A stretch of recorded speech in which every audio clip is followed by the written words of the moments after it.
Hello everyone, you're listening to The Inkwell, a podcast for those who love languages, cultures, and writing. Our today's guest is Fabio Cerpelloni, the author of a book called Any Language You Want, 18 Conflicting Lessons for a New Kind of Language Learner. Fabio is also a fellow podcast host, English teacher, and content creator. Today we sat down to discuss the facts and myths about what it means and what it takes to learn a foreign language. We also talked about how language learning is changing, how to be an independent learner, and why some non-native English teachers are still being discriminated against in the workplace. I hope that you will find our conversation enjoyable, and if you do, don't forget to subscribe or follow the podcast for future episodes. With that out of the way, let's get into it.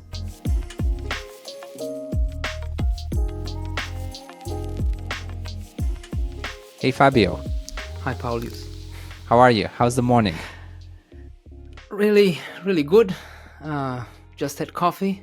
I'm ready to chat with you about business, language learning, teaching, books, all these things. How about you?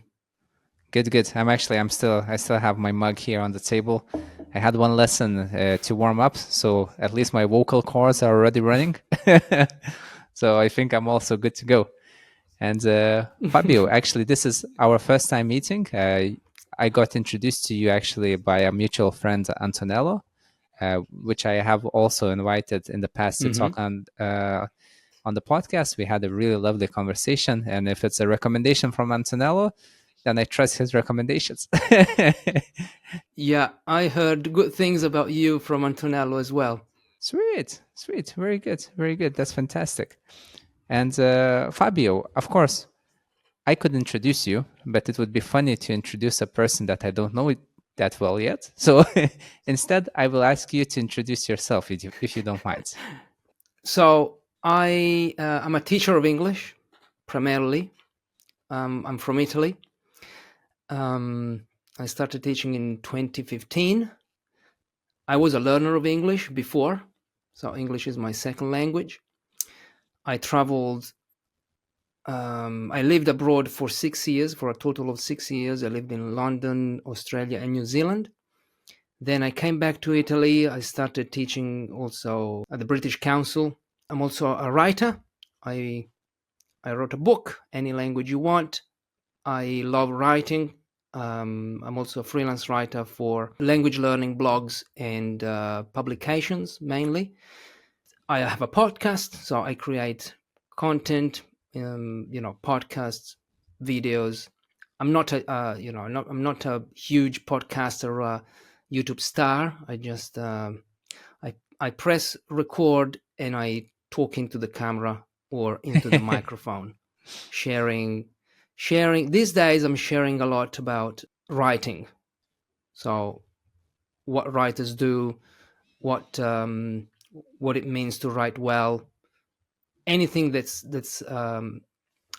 related to writing, to the art of writing. And I'm also writing a master's dissertation in to help non-native English writers. So my research is about how to help them. And that's it. I cannot draw, so some things that I can't do. I don't know if that's interesting or not, but I cannot draw. I cannot cook very well. I don't know. I haven't prepared this part of the presentation. Really cool. So it's lovely to meet you, Fabio, and it's nice to meet another teacher / podcaster / content creator. And we do a lot of things that are actually, I wouldn't say the same, but they're similar. They're like in the same area regarding writing and content creation and teaching. So I'm just very curious to know what got you on this path. Like there are many things that you could be doing in life. So what actually made you lean towards this direction that you're currently at? Yeah, good question. I fell in love with English when I moved to London. English for me was just a boring school subject up to 2010, 2011, 2010, 2011. Then I started working in London. I met people from Lithuania as well, people from Hmm. Poland, Cool. people from all over Europe, all over the world, really. And I fell in love with the language because I understood that it was not just a school subject, but it was a language that could allow me to make friends. And I really got into it, started studying it. I started paying attention to how people express themselves. And then I realized that I could even teach it. Yeah. I could get a certification and qualification and teach it. The moment I understood that, the moment I saw that it was the CELTA, Cambridge CELTA certificate, Yeah. I decided, okay, I want to teach this language. And that was 2011. I then got my CELTA certificate in 2015 in New Zealand. And I've been teaching ever since. I guess the same maybe happened to you, like, because you're also an English teacher, right? Yeah, that's true. That's true. Actually, my story is a little bit different. Well, actually, I felt like, in all due honesty, I felt like English is the only thing that I actually do really well in comparison to other things. So I always felt like it was my stronger part. And I remember when I was in an exchange program, I was living in Hong Kong for a year. And during that time, I met actually a lot of English teachers on campus in university, people just like native speakers coming to have jobs and so on. But even when I was going to other locations nearby Hong Kong, I met a lot of people who are non-native English teachers, and I thought that that's really cool. They were able to um, change their lifestyle. Like some of them were in their almost 50s and traveling Vietnam on a motorbike with their kids, something like that, and teaching English. I thought that's quite a good Mm. option to have in life. Why not? And then that's the time when I really seriously started thinking about this. And yeah, it was a good idea. I'm glad that it actually came into fruition. And I think I've been teaching for the past 5 years. And recently, I added Lithuanian to my list, so Mhm. it's also fun to teach your native language, and also the second language that Mm. you're able to teach. So, a question here would be before we go into your book, because it's the name of the book is actually any language you want. So it won't just imply for Mhm. English learners. It's gonna imply for, well, language learners in general. So, but before we get into that, Yeah. let me Yeah. ask you whether you have thought of also starting to teach Italian, because that's a language that my girlfriend really wants to learn. And why not? I would love to learn as well. No. I thought about it, but then I removed that thought from my mind immediately because I wouldn't know how to do it. I Mhm. mean, it's not that I wouldn't know how to do it. I don't know Italian as well as English because I studied English. I studied Mhm. Italian, but not as well as I studied English. So if you ask me a question about Italian grammar, I wouldn't know what to say, how to explain a grammar rule, or so I don't think I would be the best Italian teacher of Italian. I get it. I get it. And it's actually quite interesting because there's a common belief that, well, whenever you go to Asia, especially, and if you look at different kind of job advertisements, you will see like native teacher from these countries and so on. Mm. But most of the time, native English speakers who are most of the time accepted to a job without any degree, just like the lack of birth, uh, actually say that most of the time foreigners understand grammar better than they do, because they really have to study it. And it's, you just don't, you're not able to develop it from being a child. naturally. Like I developed my Lithuanian, you developed your Italian, and so on. We actually had to sit down and really Hmm. study it for many years and like get it into our heads, like the structure and how it works. Of course, speaking fluency, idioms, that's another thing. That's what native people are very strong at. But when it comes to grammar, I think sometimes it's even easier for a foreigner to explain grammar in this kind of a sense. So, have you ever came across any problems of saying, well, you're an English teacher, but you're not from England, and so you're not a real teacher or something like that? Have you ever experienced anything like that? Yeah. I When I came back to Italy, I started applying for jobs, and I remember working for a school where the director of studies said to me, "Your name is not Fabio anymore." Well, she didn't say that, but I had to change my name. So not Fabio, but it was Fab or Fabs. And I had to say that I was from Australia. I couldn't speak Italian to anyone because this school was one of those schools that sends teachers to the local schools, the local public schools, to teach English to the kids. Yeah. And I was the native English teacher from Australia, and I couldn't speak English to not even to the cleaner. So that's what Oh they my God. said. Go there, but don't speak English, don't speak Italian to anyone, not even to the cleaner. I thought, wow, that's quite serious.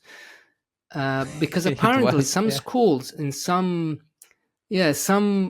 um, students, they think that if you're not from an English speaking country, you you're not valid. You're not qualified. You're not a good teacher, and that's of course is it's all BS because it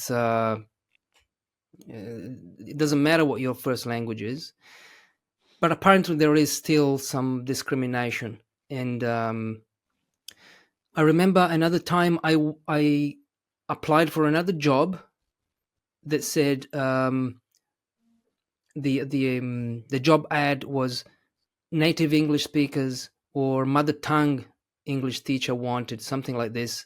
I called, I called them up and they said, but you're Italian, so we're looking for a native English speaker. I was like, okay. Then when I ended that phone call, I thought I should have spoken English to that man and see Yeah. if he could reply to me, like if he could understand me, just to show them that you know my English was good and maybe his English was A shit. little bit off. But anyway, yeah, it is still a problem. Not as much as before, I believe, and it depends also on the schools because some you wouldn't want to work for a school that doesn't hire non-native English teachers Yeah. or non-native speaker of the language that they teach.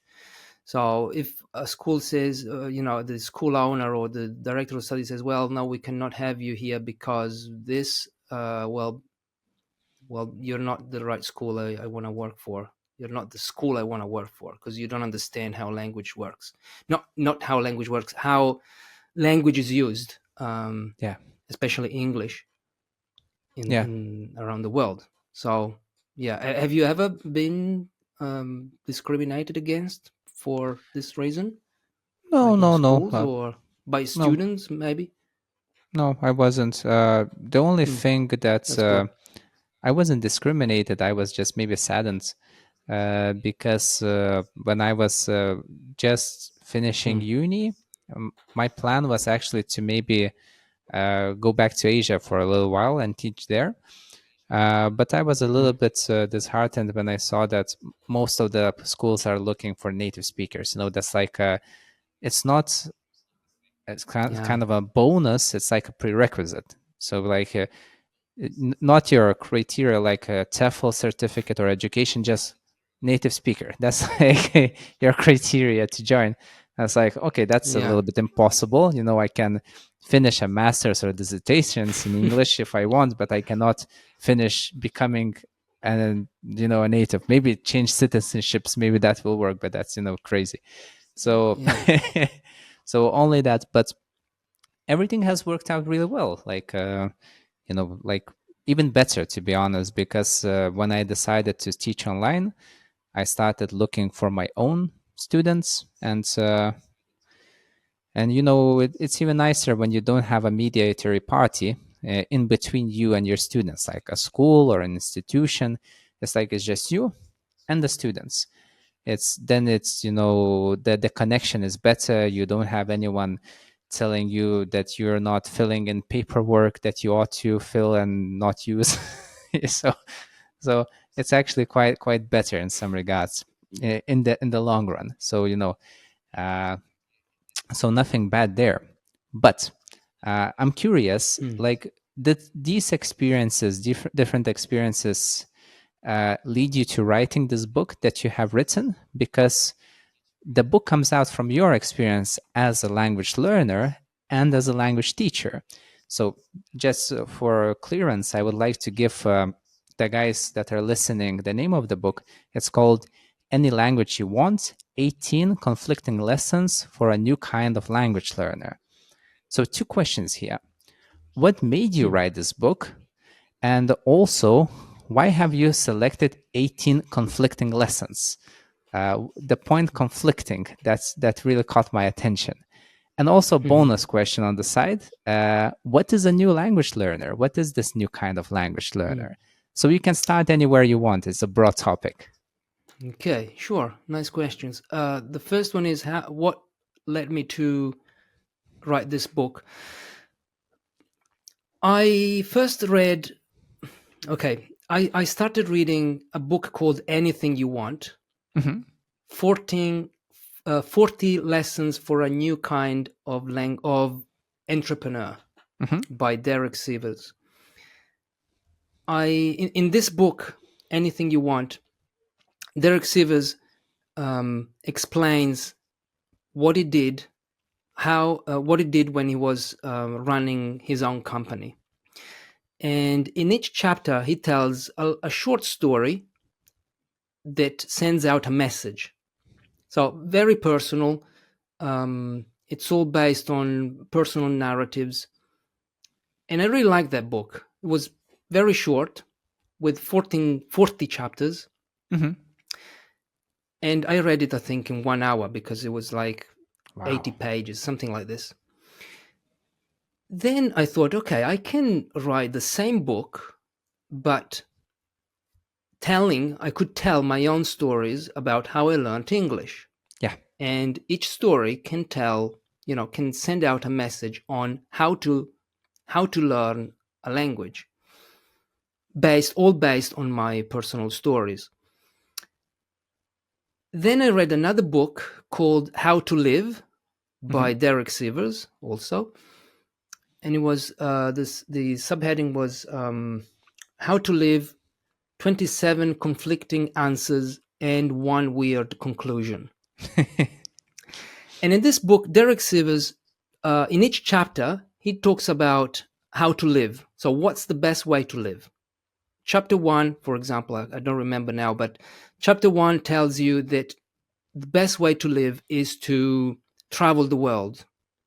So you must travel the world. You must know other cultures. You must get to experience as many different ways of thinking as possible.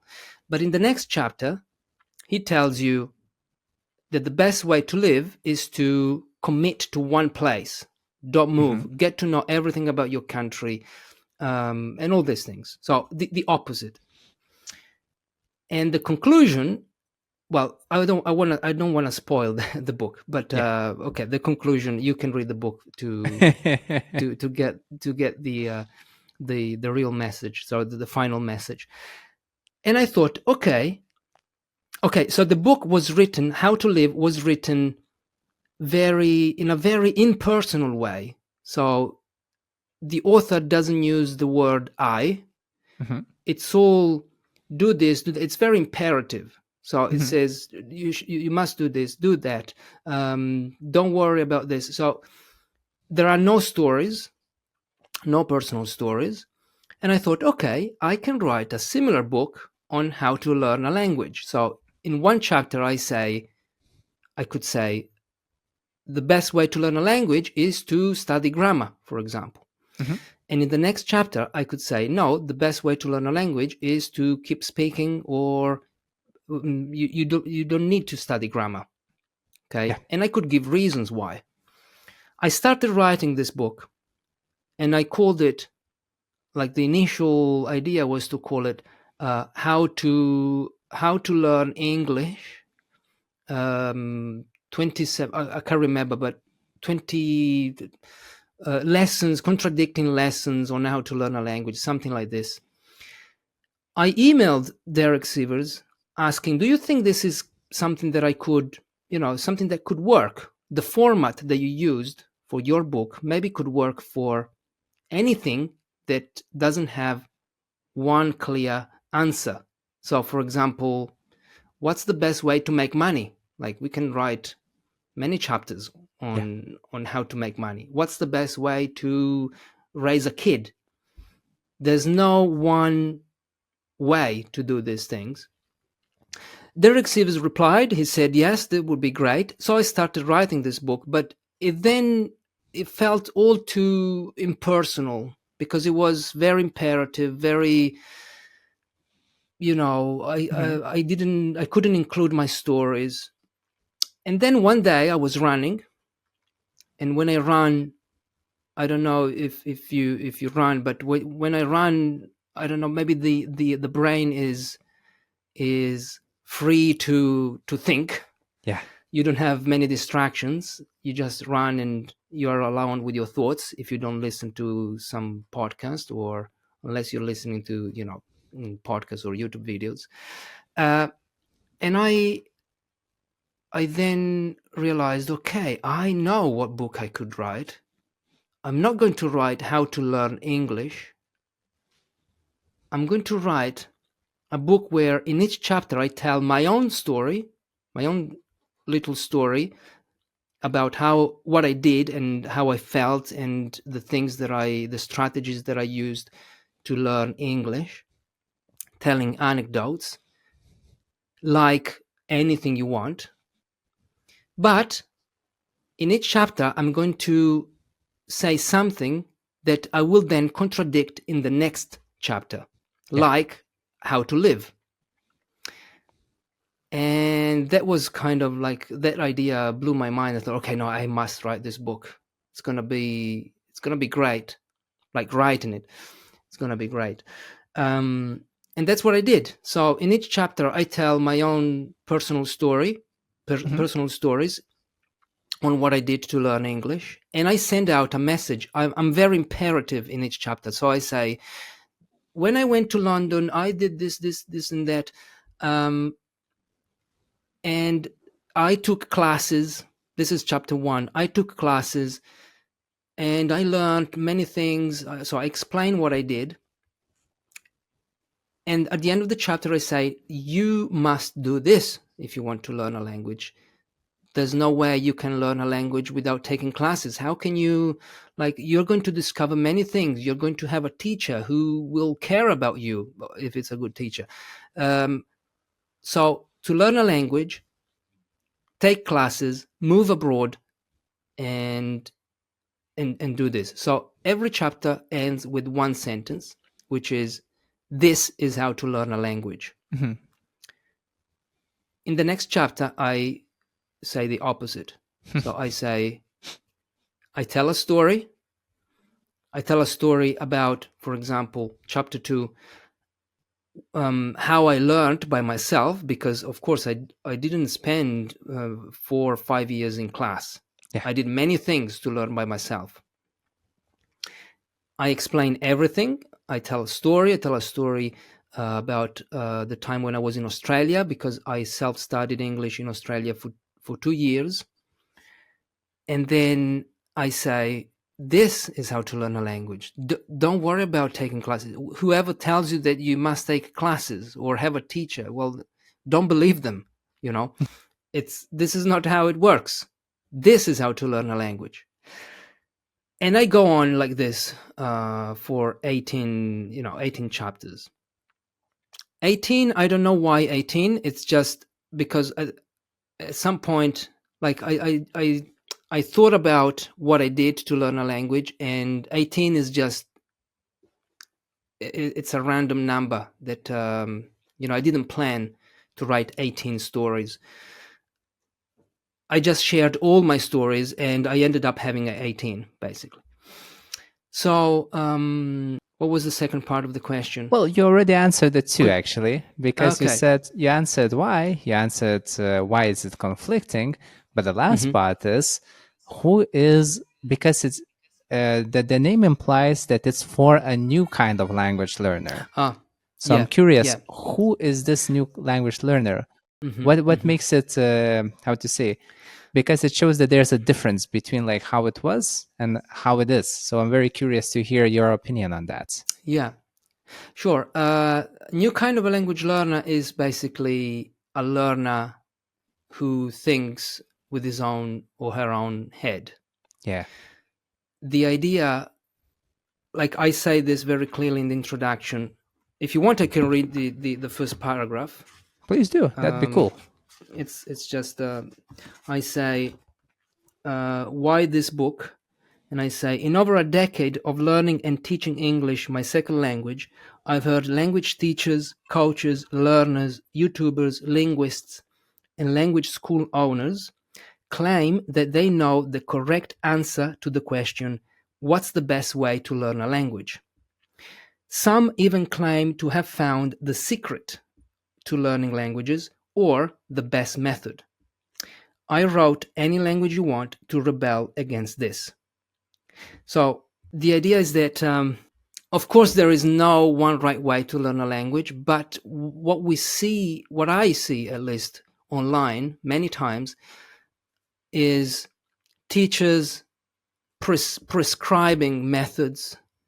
I don't want to go against teachers. I mean, there are thousands of good teachers out there, but I often see these teachers say, do this, you must do this.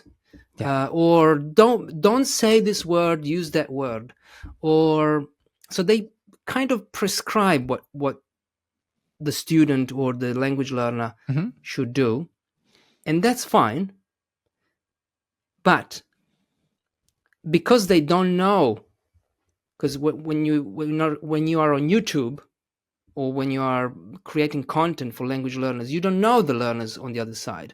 Yeah. So maybe you don't know their situation, their own unique situation. So the learner on the other side might think, oh, okay, so I must do this.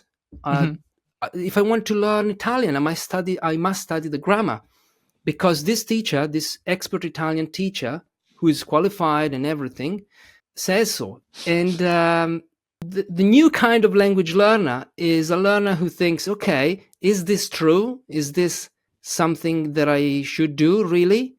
Should I really keep speaking the language without studying the grammar? Because this is what some teachers say, like, don't study grammar, keep having conversations. So there's nothing wrong with the teachers, because the advice that they give is valid. Like, don't study grammar, have conversations is a valid advice to give. But I say in the book also that, for example, my girlfriend, she's an advanced speaker of English who still makes mistakes, and she knows she makes mistakes, but she doesn't know why. So she says, I know I make these mistakes, but I don't know the reason. So that advice, don't study grammar, keep speaking, doesn't apply to my girlfriend. If she wants to improve her English, to make it even better, I think she must sit down with a grammar book and study the grammar and see how language works, and so she can understand why she makes mistakes. So Mm-hmm. that the same advice could be great for one person but not for another. So the new kind of language learner is a learner who says, okay, can this really help me? Does this apply to my own unique situation? And this is independent. I think it's independent thinking. It's thinking with your own head. um, so in any language you want, if you if you you know you read about everything and the opposite of everything, and Yeah. it's then you who decides, okay, this could work for me, or no, the opposite could work for me. They are both valid, but it depends on where you are at this stage of your language learning journey. And this applies, I think, applies to everything to other areas. Yeah. Like, for example, they say they give advice to people who want to promote their services online. So they say you must have a private email list, a newsletter.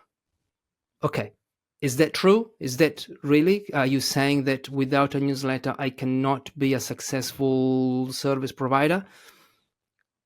It's all about thinking with your own head, and see if and try out different things and see what works for you. Not just, okay, because everyone does that, okay, then I should do that too, or because this expert says so, then I should do it. Mm-hmm. Now every YouTube channel, not every, but many YouTube channels, the, they have this kind of, they have those lights at the back. I don't know if you've ever Yeah, seen yeah. those. Yeah, those neon lights, right? Yeah, yeah.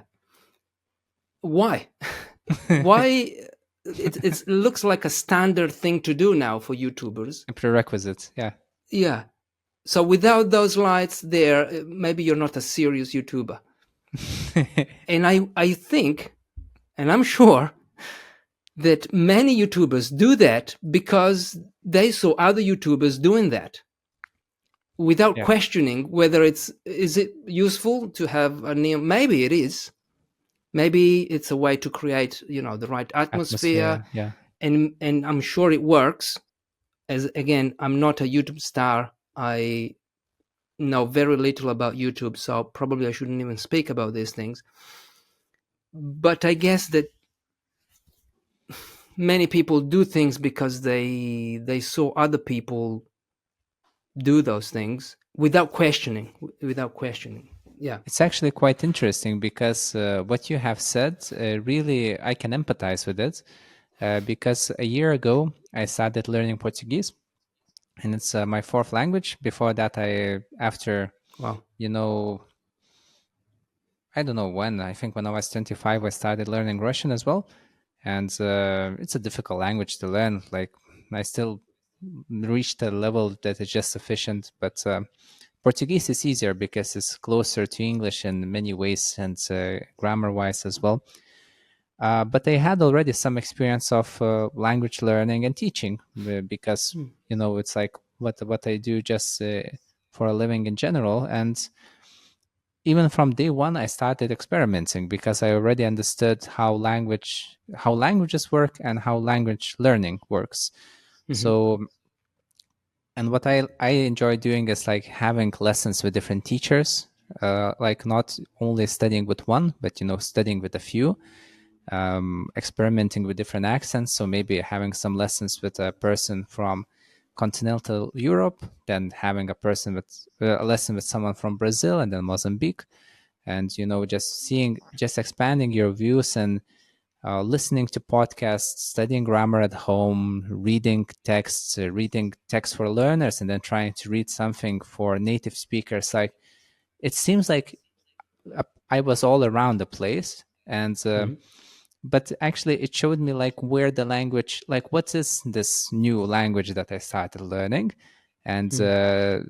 okay, learning with the teacher is great, but learning on your own is also great Mm-hmm. because you spend more time. It's very naive to think that two hours a week with the teacher will be sufficient for you to learn a language quickly. So and I think that's also I did quite a few conflicting things there, but at certain parts, at certain periods of my language learning, certain things worked better than other things. So like at the very Yeah. beginning, like learning a little bit on an app works, but Hmm. you shouldn't expect like it's gonna be that good after a year. So maybe learning with an app a little bit, learning with a teacher, then you have a little base. Well, go into it your own. Like try to listen to podcasts, read transcripts, see words. Then you're kind of again you're in the woods. Maybe it's time to call a teacher, and you Hmm. have some questions like how does this work? Yeah. So that I think is more like independent learning in some ways from day one. And I think that's what your book is also recommending, to kind of use your own heads, be an independent learner. And when it's wise to do it, seek help, but don't expect that the other person is going to put a language into your head. Like Hmm. it doesn't work like that. Yeah. You're the person, you're the one that absorbs and experiments with the language, and all the other tools, also the 18 tools that you have mentioned, are just there to help you. There's a tool Tools. for Yeah. one thing, a tool for another thing. You can't just go using a hammer to build a house, Yeah. like hammering everything. You need a chainsaw, you need glue, you need many, Yeah. many, many materials. Yeah. I like that. So it all depends on what do you need to build? What do you need now? So when you're building a house, not a house, okay, when you're building something, you Yeah, don't, as you said, you don't just need a hammer. You need a hammer, glue, some different tools, and you use the tool according to what you need at the moment. yeah, Not just to build this you must use a hammer. Yes, of course, but the opposite is also true. To build this you also need um, a screwdriver, yeah, for example. true. True. Yeah. And I have a sensation that like what is most important is just being curious, It's Mm. like when you were speaking about your school years, you saw it just as a one other, boring subject that you have Hmm. to learn at school, and it's normal because you still don't know like what's the worth of it. But then later when you kind of saw like, oh, okay, I can do all these things, like I believe it made you much more curious about the language itself, about using it, about learning it. So, like, when you're curious, I think, and you're open to explore, of course, we are teachers. We kind of know a little bit more about how to teach and how to learn. But Hmm. even as a person who, has another profession, he's not a teacher or she's not a teacher, if the person is curious, open-minded, and really willing to explore, all the options are open. You just, it's good also to have a book like yours, like a guide, to see like what some of the options are. But as you said, you Hmm. just landed on 18 because you're speaking from your personal experience, Yeah.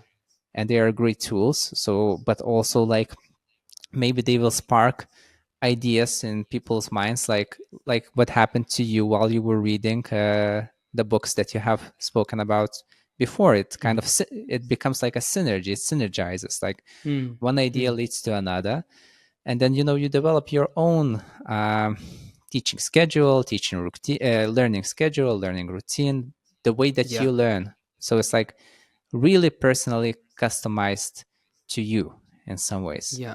Yeah. So that's Exactly. that's So really cool. yeah. I'm looking forward to reading the book. That's gonna be Thank you. great.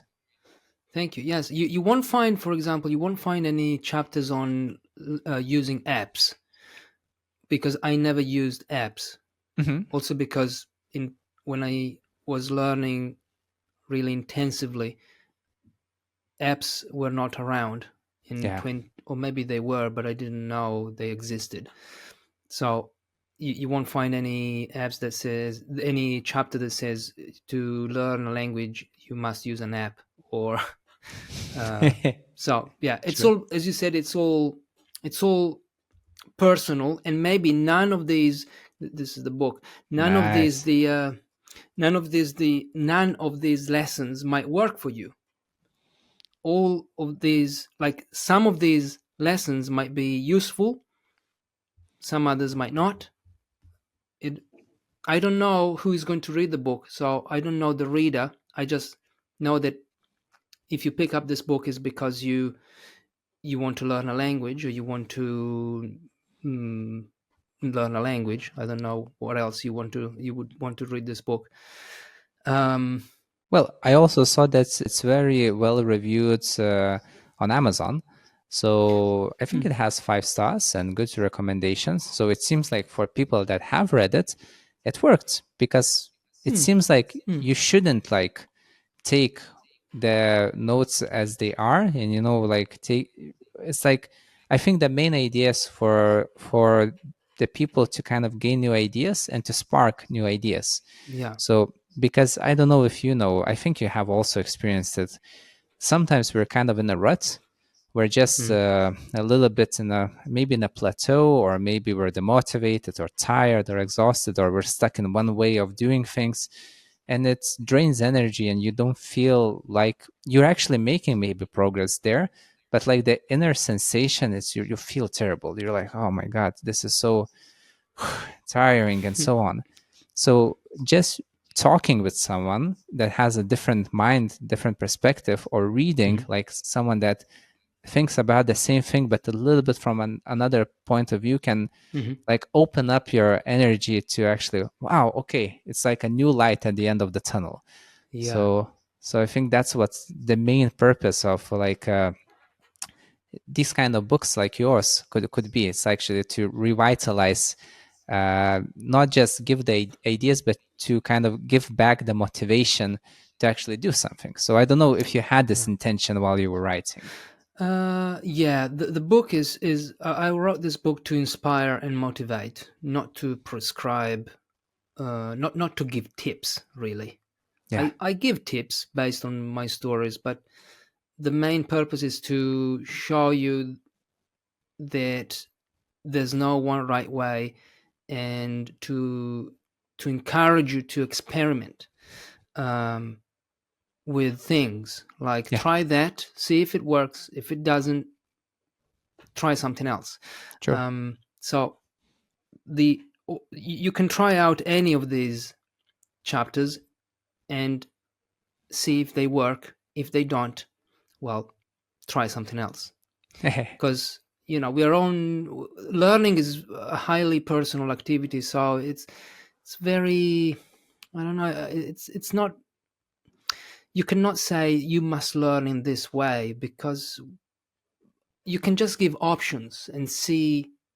Even when you're in class, when you have 20 students in class, how could you say you must learn like this? Yeah, that's true. The role of the teacher is to, of the modern teacher, is to say, okay, these are the options. Which one do you think will work for you? Of course, this is easier said than done, Sure. because teachers, they have a syllabus. There are some sort of admin staff that constrict them, Yeah. constrain them. I don't know. As you can see, my English is still not. I wrote a book, but there are actually, if you read this book and you find mistakes, please let me know.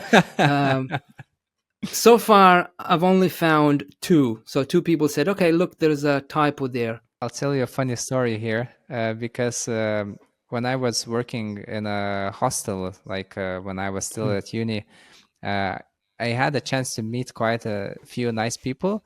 And one of the guys, I think he was from Holland somewhere, and he was mhm, like most probably in his mid 40s or something like that. And he had just left his job as an IT professional because he just got really tired of being an IT professional. He was just like burned out. And then he kind of finally had time to read books, and that's what he loved to do. He just liked mm, to read books, and he just sat at home and read for like 3, 4, 6 months. I don't know how long it was. He was just wow. like sitting at home and reading, and um, he had started noticing also errors in books, maybe in punctuation, maybe in spelling, Mm, maybe just something. and he started writing to the authors or to the publications that, hey, I was reading this and that book, and in this and that page I found an error right here and there. And that he did this a couple of times, and then someone just offered him a job, like, hey, Huh. maybe you would like to be our editor, it seems like you're doing a good job. Wow. So Yeah.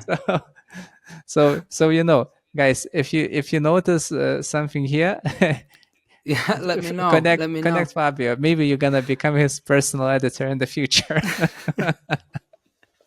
Yeah, we're opening a job position here for and proofreaders. and also thinking about reading, thinking about writing and editing, there's a lot that comes into, like, what you have shown there as a paperback. It just doesn't come out of nowhere. First it's in the mind, and then you have to go through many different processes to actually have this thing to show. So Yeah. so tell me, like, how was the writing process? Like, what were the hurdles that you encountered? Was writing easier or publishing it easier? Was the main draft the problem, or the editing part? So, like, what was your experience of writing a book? It wasn't very hard to write because, writing about yourself, you always have something to say. Yeah. And I had a lot to say about how I learned English. Mm-hmm. So the ideas were not the problem. So coming up with ideas was not the problem. The problem was to see how one story could contradict the other. Yeah. And to find that contradiction, because sometimes the contradiction is really clear. Mm-hmm. Sometimes is less marked, but it's Yeah. still there.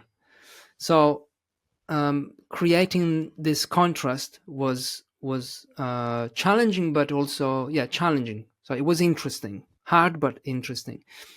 And I had a coach, so a writing coach, who helped me write the book. So her name is Trisha Throba. Mm-hmm. So she helped me improving the stories, not so much the language, but the stories. Like, she gave me lots of tips on how to make the story more compelling and more interesting. Cool. And then publishing it was also quite a challenge, because I self-published this book, but Mm-hmm. 3 days before I wanted to publish it, I discovered that I couldn't do it because I'm a Wow. freelancer, and in Italy, if you're a freelancer, if you want to self-publish a book as a freelancer, you need to pay more tax. Okay, Oh, it's really? yeah. So you need to change your fiscal position. Yeah. And I discovered this 3 days before I wanted to put the book into the world. And So I was like, what am I going to do now? So I delayed the book launch, and I found a self-publishing platform that helped me with this tax mm-hmm. problems. Sorry. And now an editor read this book, and he offered me to publish offered me to publish a second edition. Okay, cool. So I'm going to work with this editor, this publisher, and I don't know what we're going to do really, if we're going to change things around, but I don't think so. So the book will be published through this little publishing house in the UK. Nice. So Congratulations. yeah, thank you. Yeah, it's better because they will market the book. I don't need to, market it, and I will still talk about it, and not because I didn't write this book to become the next Stephen King or J.K. Yeah, Rowling becoming a naturally. millionaire. No, actually, it was a fun project. It was a way to share stories and to inspire people.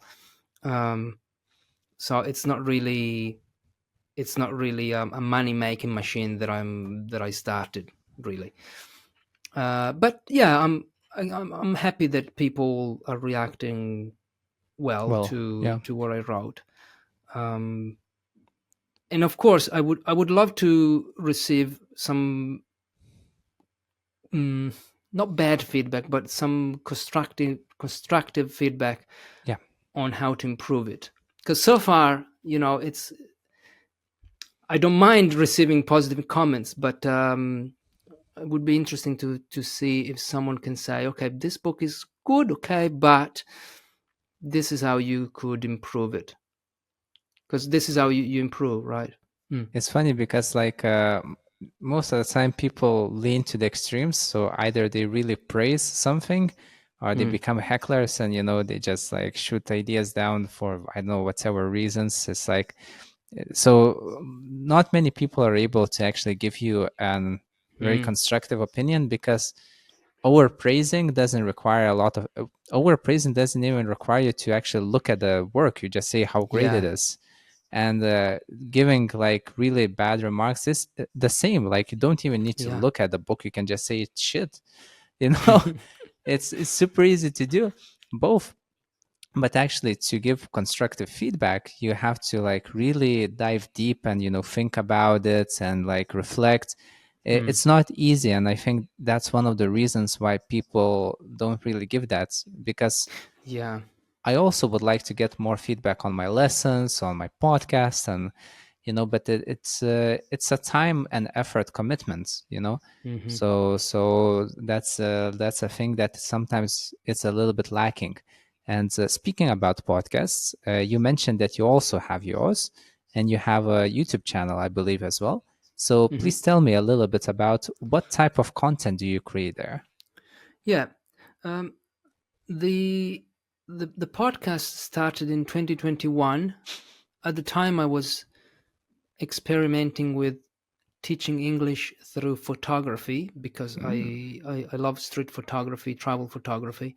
cool. And the idea was to help learners of English tell stories about their own photos and improve their speaking by telling their own stories. So I started the podcast um, by sharing my own stories on based on inspired by my own photos. So I would just tell a story about a picture that I took or a picture that someone took of me. And then I started having guests saying, "Okay, come to my show and bring a photo, and tell a story about that photo." And then I realized that it was like no one really needs to tell stories about their own photos. Like in real Yeah, life, you don't go gotcha. around telling telling stories about your own photos unless you're showing your photos to your friends. So I started inviting other people who had a story to tell, not necessarily about a photo. So I invited a U.S. Army veteran. I had a porn addict who told the story. A porn addict who turned into a porn detox coach. Okay. Something that, Okay. yeah, Interesting. Yeah. and other interesting people. And after 100 episodes, I realized that the podcast was not just a language learning podcast anymore, but it was, a creative space where I interview interesting people, writers, business owners. So it's not really learn English through something. It's just um, interesting conversations to make you think. Okay. And the Right. main subjects are education, business, and self improvement, and Yeah. writing and books. So this is Sweet. what I'm doing now.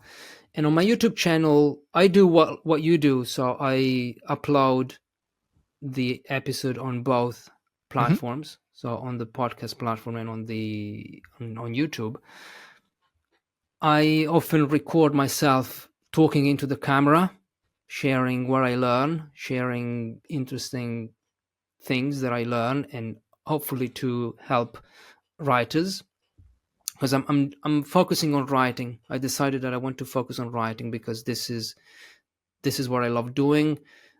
This is what really makes me want to record a video or write a blog post. So it's all about helping non-native English writers um, write better. Yeah, Sweet. and yeah, that's it. It's not just learn English or fluency or speaking. I don't do speaking lessons anymore. I have a writing program, and it's it's really the art of writing really makes me want to do it. Makes me get out of bed in the morning. That's what I like doing. Amazing. And you Yeah. mentioned that you might publish the book with a publisher, but Mm. are you planning to write something else in the future? Maybe on the Yeah. same topic, maybe on a different topic. So, like, what are your ideas for what are your future plans? Yeah. At the moment, I cannot write books because I'm writing a master's dissertation, Right. and that's like it's longer than my book. My book is 1,300 pages, and the dissertation is 1,500. So I'm writing something longer than my book, uh, and it's going to take me quite a lot of time. So I don't want to. By the way, what's the Hmm. dissertation about? Yeah, the dissertation is about. It's an investigation into how ChatGPT can help non-native English writers self-edit their writing. Okay, interesting. So yeah, oh, by the way, if any of your listeners would like to join the study, Hmm. maybe they're free to do it. It's free, so they will be participants.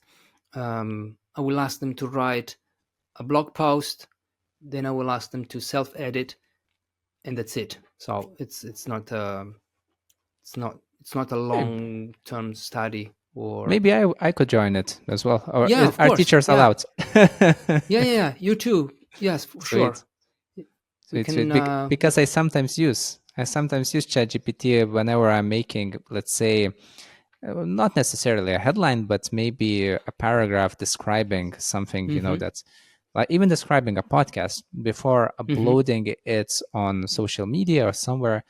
I want to double check if I haven't made any Yeah. grammar errors. But when you're communicating with ChatGPT, you have to ask it precisely what you want, because otherwise, if you say, "Can you correct this paragraph, whatever," it might change words and Yeah. add weird adjectives that you probably don't Yeah. want to have there.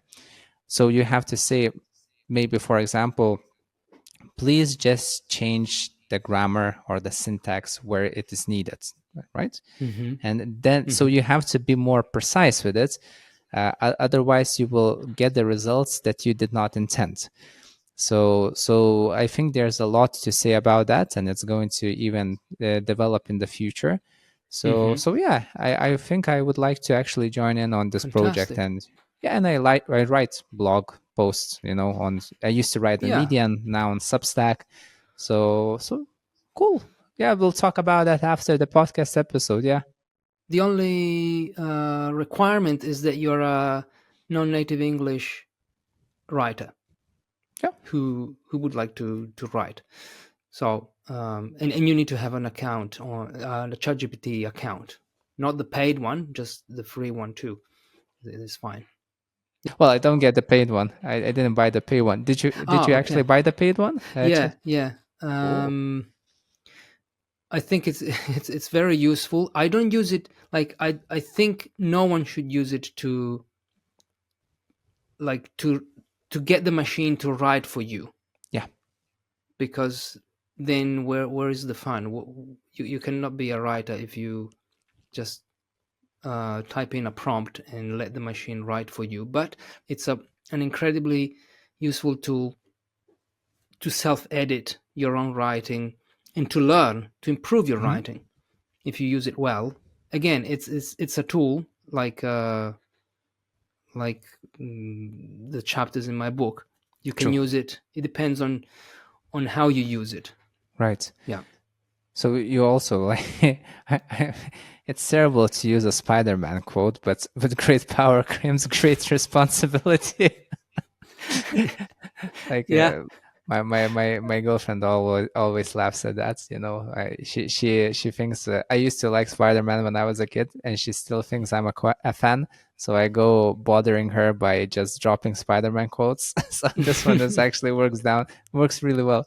But truly, there are some people that even post books just written by ChatGPT, and Mm, well, things first, as you said, maybe their intention is not fun. Maybe their intention is like gaining a profit. But mm, at the same time, well, how do you know that it's going to be good enough content, engaging content, valuable content for the other person to spend his time on? Not just money. Money is one thing, but people spend time reading books, listening to podcasts, and so on. And that's in some mhm, ways is even more valuable. So it can be a very big backfiring. It can have a backlash on you because maybe people will have a terrible experience, and they will say, well, this John, Joe, whatever person, this it should be like off the radar, permanently mm, banned, right? So like at least from your life. So it's, I don't think like it's a great strategy for people who just want to use it like that. But if you know how to use it, let's say for self editing, it's a great tool. I actually tried learning Portuguese a few mm, times. I say, like, for example, I'm not sure what's the difference between the word saber and conseguir or conhecer. I just, mhm, I'm not a native speaker. I know they mean similar things, but I know they're different. So I ask it, maybe, can you please explain me how they're different and give me example sentences, right? So I could mhm, see it in a context. And then I kind of, okay, then I understand this is, or like how to use the word tirar, right? So I noticed there's multiple usage of the same verb. Can you give me a list of possible options how to use mhm. it and in which situations with example sentences? It's perfect. It's like it opens up a new door for you as a learner and as a writer. Like, but I haven't explored it that much in the written context. So Mm. when you say it's good for self-editing and learning, um, what do you exactly mean? Like, how do you use it? Um, I use it when I'm not sure something I wrote is correct, Yeah. or if it could be expressed, if the sentence could be more concise. I ask ChatGPT to help me. So I say, is there is there a mistake in this sentence, for Hmm. example, or I need, this is a prompt that I use often. I need a word in this gap. Hmm. Hmm. What Okay. kind of adjective could I use here? So then I Yep. write the sentence and I leave a gap, Hmm. and then I check the word that ChatGPT gives me. So I use a dictionary to check Hmm. if it could be an appropriate one. Most of the time, it is. Then sometimes I use it for punctuation, because punctuation is it's another area. And I say, for example, is it okay if I use a semicolon here, Hmm. or did I use punctuation correctly in this Yep. sentence? I actually have a blog post on my website where I um, where you'll find 41 prompts that you can use with ChatGPT to help you improve your writing. Nice. So Fantastic. there are prompts about vocabulary, sentence structure, punctuation, syntax. So I think it's a really useful tool for independent learning. So I decided to make this list of prompts. Well, like just ignoring it and not using it and saying it's blasphemy is like being a really devout Catholic in 18th century during the scientific revolution, right? This science thing, it will, somehow muddy my thinking and so on. I don't need it. So it's like, get rid of it. Mhm. It's not the way to go. You just you need to use it wisely and appropriately. That's the only thing. You need to Yeah, yeah. It's consider like some things, and that's it. I like to see it as like any other tools.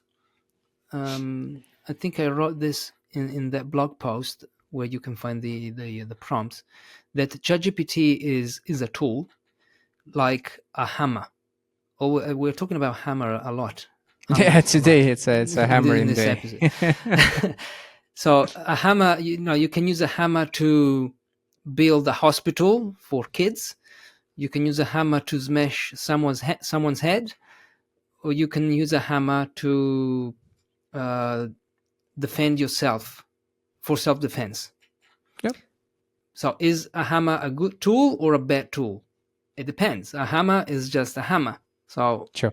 it depends on how you use it. ChatGPT is the same. ChatGPT is a tool that you can use to self-edit your writing and improve, or it's a tool that you can use to because you're lazy and you don't want to think, and you just let the machine do the work, and that's a bad use of of ChatGPT. So depends on how you Definitely. use it. Definitely.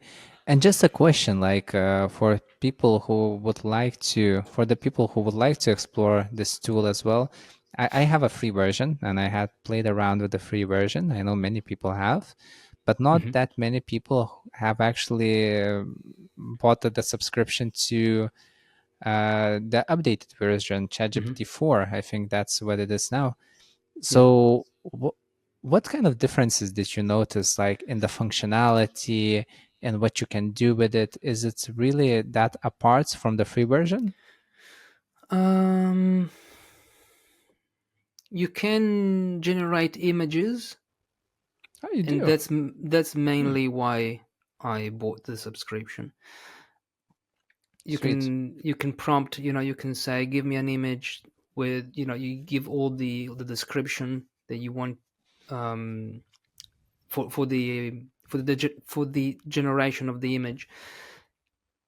But in terms of text, I'm not sure, to be honest. I'm not sure. I think it's limited that free version to 2021 something something. Like the information you get after Mm, 2021, you cannot okay. access. Is it different in ChatGPT 4? Can you access recent information? I'm not sure. I'm not Well, we sure. we have to Google Yeah. that. It's Yeah. not our Or expertise, but we have to chat GPT that. as of the day that was there, I cannot really tell you this information. That's what's probably I would get on my free version. So you try with yours. Well, anyways, Fabio, it was a lovely conversation. I feel like we're kind of ending or going to the ends bit Hmm. by bit, and I just wanted to ask you, like, there are many people who love languages, who love writing, and so on. Maybe there's just some kind of ideas that you still have that were not expressed Hmm. regarding these topics, and you would like just to kind of tell others, like from your heart and your point of view, maybe a wish or something of that sort. For writers or language learners, you mean? Well, it can be either. Both. Maybe if you Mm. feel like there's something left unsaid, you think it's a good part, a Left good place to unsaid. say it. Yeah, Hmm. Uh, to be honest, no. Um, that's good. just if you think that you're not there yet, if you think you still need to learn, or you're not happy with your progress. Well, just I just want to remind I want to remind you that it's a long journey, and the three P's, yeah, the three P's: passion, persistence, and passion, perseverance, and patience. Hmm. Those are I heard It's of not the the same three ones as P's. in the TEFL course. No. No, no, no. Those are presentation, practice, produce, something like Yep. this. Mm, Presentation, production, and practice. I think something like yeah. that. Three P's. The three P's are.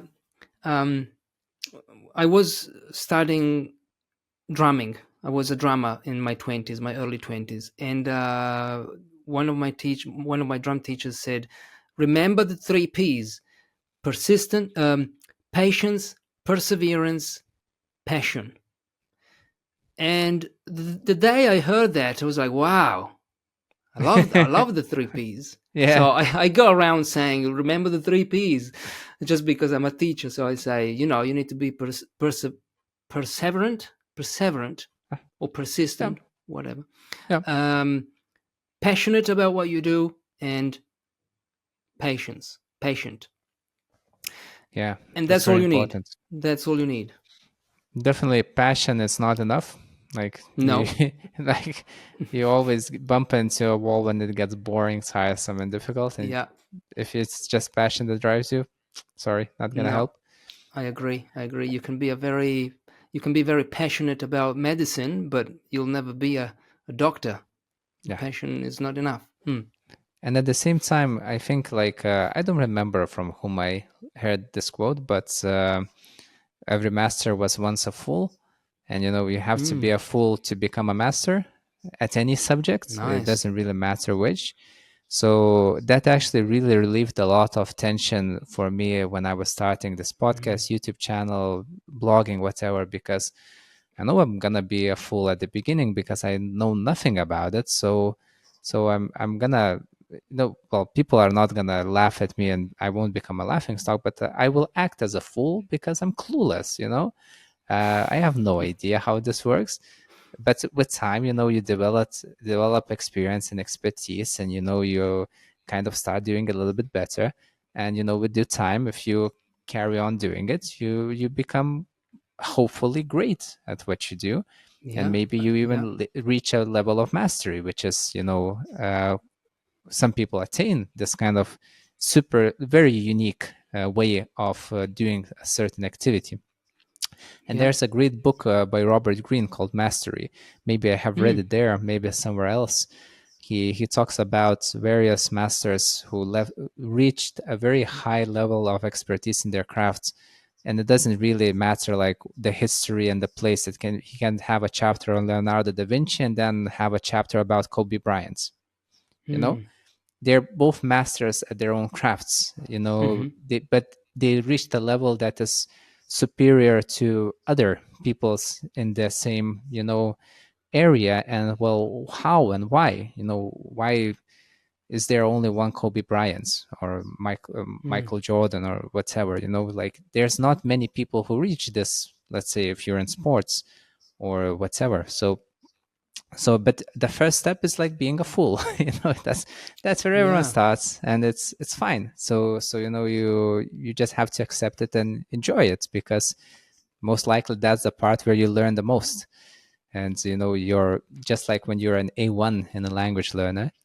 learning, you're like every new lesson you are like twice better as you were before the lesson. So that's a major improvement, and Yeah. you have to love it. So I Just think that's start. yeah. Yeah. Just start. Is it one of those big Robert Greene's books? This one that you mentioned? Mastery, I think it's quite, yeah, it's I don't know how long it is because I listened to it in an audio format, Uh huh. but most of the time like his audiobooks takes like 16 hours to go through. So I Mm. think that's Mm. I think it's the same length as like 48 Laws of Power or something like that. Yeah. It's a Uh. similar length. It's his third book, and it's a great one. I think like his rationale for writing this book was because he was getting a little bit worried that people are trying to get things really quickly. Mm. Even reading like 14 Laws of Power or The Art of Seduction, that they will get a bad idea how to actually be in the world. It's not just power games and manipulation and seduction and, to get what you want. He was afraid that in due time, there will be no people that will be able to, let's say, build bridges, because Mm. everyone wants to like develop expertise really quickly, but to become a Mm. good engineer, you need a lot of time, well, patience, perseverance, and persistence, and passion. You not need all of these things, and he was getting worried that people are actually um, less and less people reach the level of that kind of competence, because they think that, why waste time on that if you can get what you want quickly through other means. So I think the book mastery is all about that, how to, find that passion that you have for a certain thing, illustrated by other people's stories, and like the steps that people most of the time take, like finding your calling, getting into Mhm. some kind of an apprenticeship, self apprenticeship, or finding a master to learn from, then synergizing, and like there is some parallels. Doesn't matter what you do, just like in your book. Doesn't matter which language you learn, or even like the book that you told about, what kind of thing you want. So it's a great, I wouldn't say little book because it's quite big, but it's a great book. Yeah, So thank you. I've never read anything by Robert Greene, but I've always seen his books online and in book recommendation websites. he's a So yeah, fantastic thank you. writer. Yeah, he's like Yeah. I Mm. think you will like his style, because when he writes books, he has an idea he wants to express. So let's say if it's 48 laws of power, maybe it's, never outshine the master. That's the first law, you know. Mm. And he describes like what does he mean when this law, and what kind of consequences you can have if you transgress it. Hmm. And then he gives you a few historical examples of people Wow. transgressing the law. Like, it can be ranging from Louis XIV courts in medieval France, or, talking about a contemporary figure, in the business world. So it doesn't really matter. He just likes to read, and he piles all up his stories to kind of make a point, to illustrate his points. And then maybe Nice. he will have an example of when a person followed this law, like what other consequences it had. And then he kind of has a conclusion or a summary, So it's a very interesting style of writing. And I think you would like it as well, because it's also divided. You can open up whichever part of the book you want. You don't have to like read from the, so you Uh-huh. can read it any way you want. You can read it from Uh-huh. start to finish, or random chapters. And I think it's quite similar in your book about any language you want. You don't have Yeah. to read from start. You can, No. but you can, Hmm.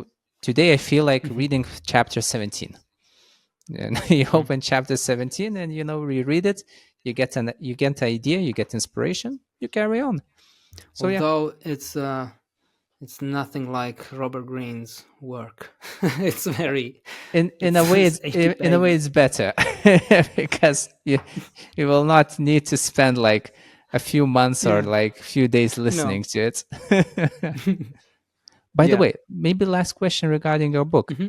Will there Hmm. be an audio format? Are you planning to make it like that as well Hmm. in the future? Well, it depends what this editor, this publisher, would like to do. Maybe, yeah, I thought about this because if I have a podcast, I can even record. Um, I can record my, I can record chapters. I Yeah, can audio record my chapters, and maybe, not it's sure an though. option. It's on the Hmm. table. Yeah, Yeah. yeah. Cool, cool. Well, Fabio, it was lovely having you here. Thank you, Panos. I feel like I got Yeah, inspired. me too. I really enjoyed the chat. Also, your style. I think you're doing great work. You know, Thank you. I'm very thankful. interviewing is also an art. So I think you're doing really well, really well. Thank you for this chat.